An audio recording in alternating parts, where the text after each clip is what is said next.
Selling your home is easily one of the biggest financial moves you'll ever make. But let's be honest, it's also incredibly emotional. And right where all that money and all those feelings collide, that's where you find the single most important decision, the price. So today, we're going to break down how to get that number right from the very first day.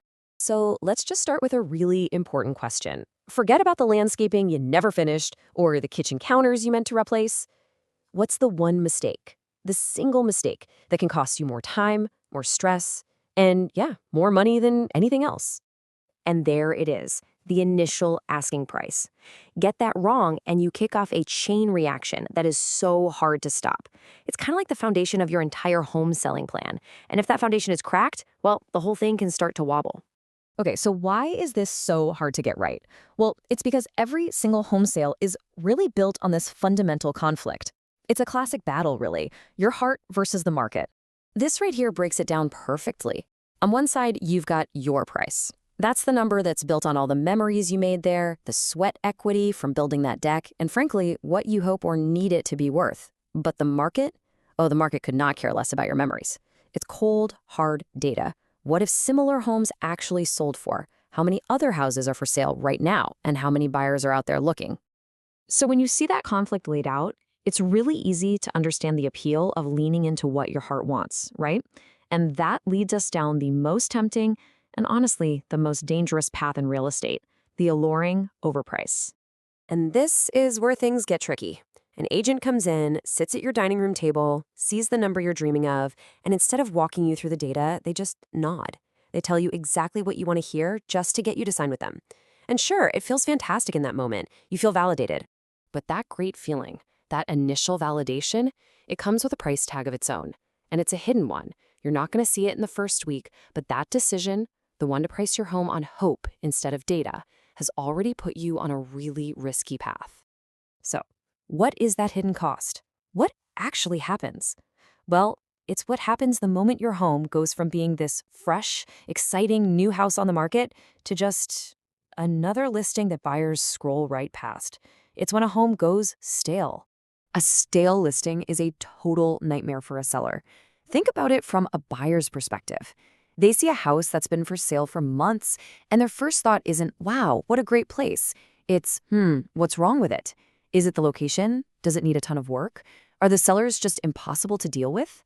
Suddenly, that high price you thought would get you more money is now actively pushing people away. And this is how it usually plays out. Those first few weeks when interest is at an absolute fever pitch, your overpriced home is getting ignored by the most serious, qualified buyers. By month 2, the buzz is just gone. Then the price drops start. But now you're not setting the pace, you're chasing the market down. And the painful, painful irony is that by month 6, you might actually sell for less than what you would have gotten if you just priced it honestly from the start.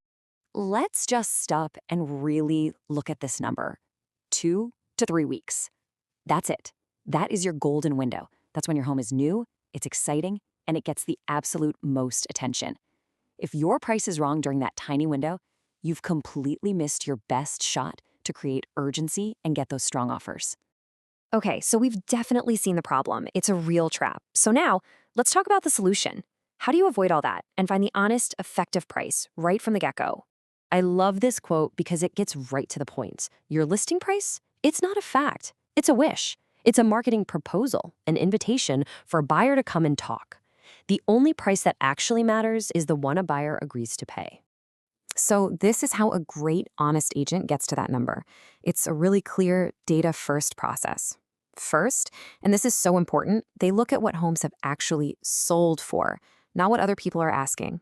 Then they look at the current market, combine all that data with their street-level experience, and they give you a strategy that's actually designed to sell your home, not just to get your signature on a contract. Okay, so this all brings us to the biggest takeaway here. When you're interviewing agents, sitting across from them, how do you really know if you can trust them to steer you right? You have to make a little mental shift. You're not hiring a cheerleader. You're hiring a professional advisor. Their job isn't to tell you you're right. Their job is to look at the reality of the market and guide you to the best possible result. And that always, always starts with the truth. And that leads us right here to this final thought. Don't just ask, how much can I get for my house? The single most powerful question you can ask a potential agent is this one. Their answer, and even how they answer it, is going to tell you everything you need to know about whether their goal is just to get your listing or if their goal is to get you results. Because at the end of the day, the price of hearing the truth is nothing compared to the cost of believing a convenient lie.